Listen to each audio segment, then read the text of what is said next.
আসসালামু আলাইকুম ওয়া রাহমাতুল্লাহি ওয়া বারাকাতুহু। অনেকেই জিজ্ঞেস করছে, স্যার ইন কোর্স এবং লিখিত পরীক্ষা মিলিয়ে একসাথে পাস নাকি আলাদা, আলাদাভাবে পাস?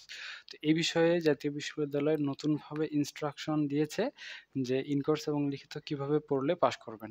সো আমি ইনস্ট্রাকশনটা আপনাকে ধাপে, ধাপে বলতেছি তাহলে বুঝতে পারেন। মনে করেন একটা সাবজেক্ট, হ্যাঁ? একটা সাবজেক্টে ১০০ নাম্বারের পরীক্ষা। তো এই ১০০ নাম্বারের পরীক্ষা আপনি কিভাবে পাস করবেন? লিখিত ইন কোর্স মিলে একসাথে পাস নাকি আলাদাভাবে পাস? এটা আমি আপনাদের বোঝাচ্ছি। এই একটা পরীক্ষাকে ৩ ভাগে ভাগ করা হয়েছে। ১ম টা রয়েছে ক্লাস অ্যাটেন্ডেন্স। ১ম টা রয়েছে ক্লাস অ্যাটেন্ডেন্স।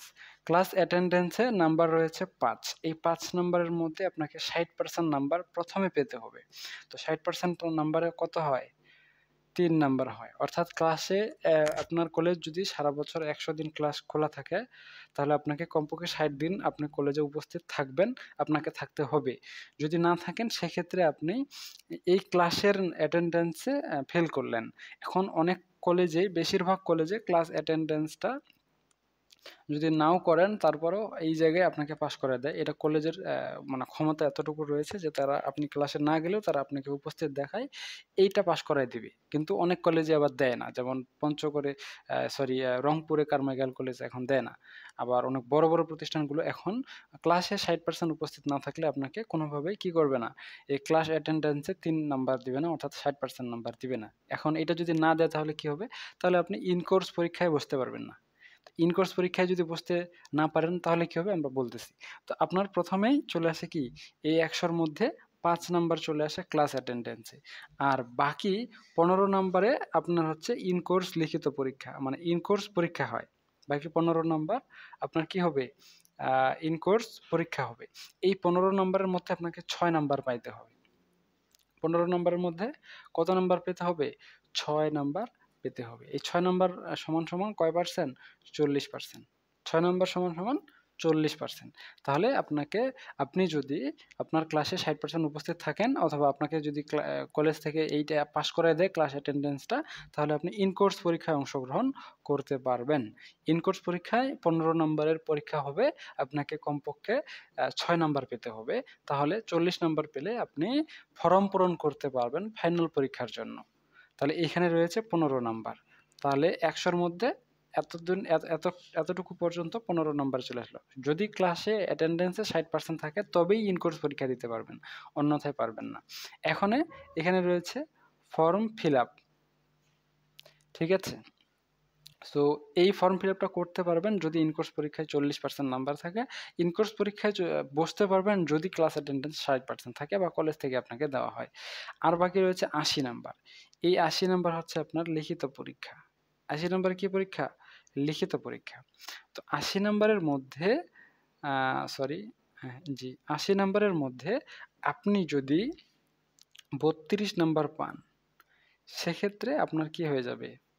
মানে ৪০% নাম্বার পান। সেক্ষেত্রে আপনি আ লিখিত পরীক্ষায় পাস বলে গণ্য হবেন। এখন অনেকে এইখানে ক্যালকুলেশন করে বলবেন, "স্যার এখানে হলো ৩, এখানে হলো ৬। ৬ ৩ হয়ে গেলে ৯ আর এখানে হয়ে গেল ৩২।"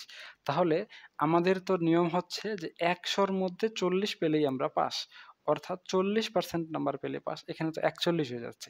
সেক্ষেত্রে এই ১ নাম্বার যে বেশি হয়ে যাচ্ছে, এইটার ঘটনাটা কি হয়ে যাচ্ছে? কারণ এখানে ৩, ৬, ৩২ যোগ করলে তো ৪১ হয়ে যাচ্ছে। পরীক্ষা তো আমাদের ১০০ নাম্বারের। তো তাহলে এই ৪১ এ পাস নাকি ৪০ এ পাস? এখন এই প্রশ্নটা অনেকেই করতে পারবেন। এখন কলেজ থেকে এ বিষয়ে নির্দিষ্ট কোনো তথ্য শেয়ার করেনি যে ৪০ এ পাস এটাই এখনো পর্যন্ত বহাল রয়েছে। সেক্ষেত্রে তারা ক্লাস অ্যাটেন্ডেন্স ৬০% করে দিয়েছে। তো ৬০% হিসাবে বোঝা যায় যে ৪১% এ পাস। আবার কলেজে আগে থেকেই নিয়ম চলতেছে ৪০% এ পাস। তো সেক্ষেত্রে ২ টা ঘটনা ঘটতে পারে যেহেতু জাতীয় বিশ্ববিদ্যালয় তাদের নিজস্ব ওয়েবসাইটে, অফিসিয়াল ওয়েবসাইটে এ বিষয়ে কোনো তথ্য দেয়নি।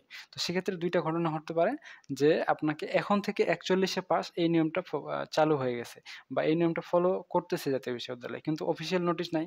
আবার ৪০ এ যদি পাস ধরেন, তাহলে তারা যে মার্ক ডিস্ট্রিবিউশনটা করে দিছে যে আপনার ৬০% এ উপস্থিত থাকতে হবে, তাহলে তো ৪০ হয় না। সেক্ষেত্রে আবার ৪১ হয়ে যায়।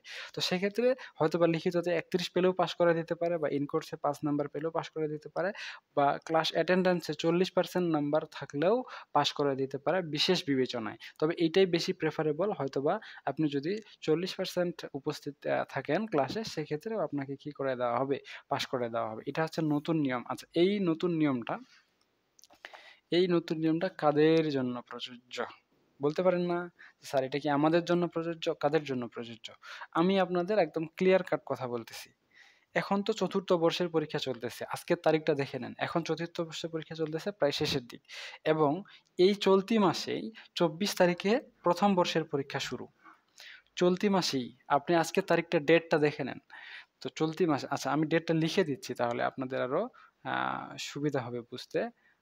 আজকের তারিখ কত? 7 আগস্ট 2025।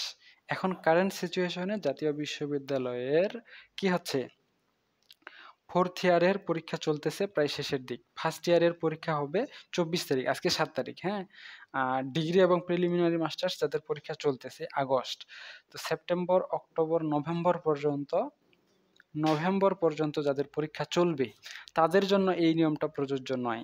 যাদের পরীক্ষা অনুষ্ঠিত হবে ডিসেম্বর 2025 সাল থেকে পরবর্তীতে 2026, 27, 28, 29, 30 তাদের জন্য এই নতুন নিয়মটা প্রযোজ্য। এটা জাতীয় বিশ্ববিদ্যালয় স্পষ্টভাবে বলে দিয়েছে। আচ্ছা, এভাবে বলেনি, আমি আপনাদের এভাবে বললাম কারণ আপনি যেন বুঝতে সুবিধা বোধ করেন। জাতীয় বিশ্ববিদ্যালয় বলেছে যে 2024 সালের শিক্ষার্থী যারা হচ্ছে কি বলে প্রথম বর্ষের পরীক্ষা দিচ্ছে তাদের জন্য এটা প্রযোজ্য নয়, এবং 2023 সালে পরীক্ষার্থী যারা 2023 সালে পরীক্ষা দিচ্ছে তাদের জন্য প্রযোজ্য নয়। তার মানে ঘটনা ওটা, বাকি সবার জন্যই প্রযোজ্য। তো এই হচ্ছে বিষয়। তো সেই হিসাবটা অ্যানালাইসিস করলে যাদের পরীক্ষা হবে 2025 সালের ডিসেম্বর মাসে বা 2026 সাল থেকে ওইদিকে 26, 27, 28, 29, 30 এই সালে যাদের পরীক্ষা হবে তাদের জন্য এই নিয়মটা প্রযোজ্য। আমি আবার বলছি, ক্লাস অ্যাটেন্ডেন্সে পাস করতে না পারলে ইনকোর্স পরীক্ষায় বসতে দেওয়া হবে না। ইনকোর্স পরীক্ষায় পাস না করতে পারলে ফর্ম পূরণ করতে পারবেন না। ফর্ম পূরণ না করতে পারলে আপনি লিখিত পরীক্ষায় বসতেই পারবেন না, কারণ আপনার এডমিট কার্ড, রেজিস্ট্রেশন কার্ড হবেই না। তো এডমিট কার্ড, রেজিস্ট্রেশন কার্ড যদি না হয় তাহলে কি হবেন? পরীক্ষায় তো দিতে পারবেন না। তো এই হচ্ছে সিস্টেম। আপনাকে আগেরটা পাস করে পরেরটা পাস করতে হবে। এখন প্রশ্ন ওই আগেরটাই, স্যার আমি লিখিত ইনকোর্স মিলে একসাথে পাস নাকি আলাদা ব্যাপার। এখন মনে করেন যে ইনকোর্সে আপনি 15-র মধ্যে 15 নাম্বার পাই নিছেন, তো এখানে 6, এখানে 9 নাম্বার লাগে, তো 15-র মধ্যে 15 পাই নিছেন, কিন্তু ক্লাস অ্যাটেন্ডেন্স নাই। এখন এই ঘটনা ঘটবেই না, কারণ আপনি ক্লাস অ্যাটেন্ডেন্স না থাকলে আপনাকে ইনকোর্স পরীক্ষায় বসতেই দিবে না। এখন অনেক কলেজগুলোতে ক্লাস অ্যাটেন্ডেন্স না থাকলেও আপনি ক্লাসে একদিনও যদি না যান, তাও তারা কি করে দেয়, 40% অ্যাটেন্ডেন্স দেখায় দেয় বা 60% দেখায় দিয়ে আপনাকে ইনকোর্স পরীক্ষায় বসায় দেয়। তো এতটুকু পর্যন্ত কলেজ তার নিজ দায়িত্বে আপনাকে সুবিধা দিতে পারবে। কিন্তু ইনকোর্স পরীক্ষায় যদি আপনি 40% নাম্বার না পান, তাহলে আপনি কোনোভাবেই ফর্ম পূরণ করতে পারবেন না। এখন বলতে পারেন স্যার কিভাবে? কারণ ইনকোর্স পরীক্ষার খাতা কি হয়, বোর্ডে এখন থেকে পাঠানো হয়। এই গত পরীক্ষাটাও পাঠানো হয়েছে, বুঝতে পারছেন? সো বোর্ডে পাঠায় দেখে যে আপনি কত পার্সেন্ট নাম্বার পাইছেন এবং আপনি যে খাতায় লিখছেন কিনা, পরীক্ষার মানে আপনার খাতাটা আছে কিনা, খাতায় লিখছেন কিনা, লিখলে কি লিখছেন আর কত নাম্বার পাইছেন এটাও কিন্তু বোর্ড চেক করে দেখে। অতএব অবশ্যই আপনাদের কি করতে হবে, ইনকোর্স পরীক্ষায় 40% নাম্বার পাইতেই হবে, এর কোনো বিকল্প নাই। তো ইনকোর্স পরীক্ষা যদি আপনি পাস না করতে পারেন তো লিখিত পরীক্ষায় বুঝতে পারবেন না। অতএব ইনকোর্সে আপনাকে আলাদাভাবেই পাস করতে হবে। এখন সেই হিসাবে আপনার প্রশ্নটা এমন হবে, বা আমি উত্তরটা এমন দিব, ক্লাসে এখানে তালবস্য হবে, যাই হোক এখানে কাশ লিখে দেখছি, ক্লাস হবে, হ্যাঁ যাই হোক। তো আপনাকে ক্লাসে আলাদাভাবে অ্যাটেন্ডেন্সে পাস করতে হবে, সে কলেজে গিয়েই হোক আর কলেজ আপনাকে সুবিধা দিয়েই হোক, ক্লাসে আপনাকে আলাদাভাবে পাস করতেই হবে। এরপরে ইনকোর্স পরীক্ষায় আপনাকে আলাদাভাবে পাস করতে হবে, এরপরে লিখিত পরীক্ষায় আলাদাভাবে পাস করতে হবে, তাহলে আপনি পাস করতে পারবেন ফাইনালি। বুঝতে পেরেছেন? অন্যথায় পাস করতে পারবেন না। তো আশা করা যায় একদম ডিটেলসে আপনাদের বলেছি, একদম ডিটেলসে আপনাদের বুঝিয়েছি। আশা করা যায় এই বিষয়ে আপনাদের আর অন্য কোনো সমস্যা নাই। তো ঠিক আছে, আজকে পর্যন্তই। সকলেই সুস্থ থাকুন, ভালো থাকুন আর আমাদের সাথেই থাকুন। দেখা হচ্ছে নেক্সট পর্বে। ততক্ষণ পর্যন্ত খোদা হাফেজ।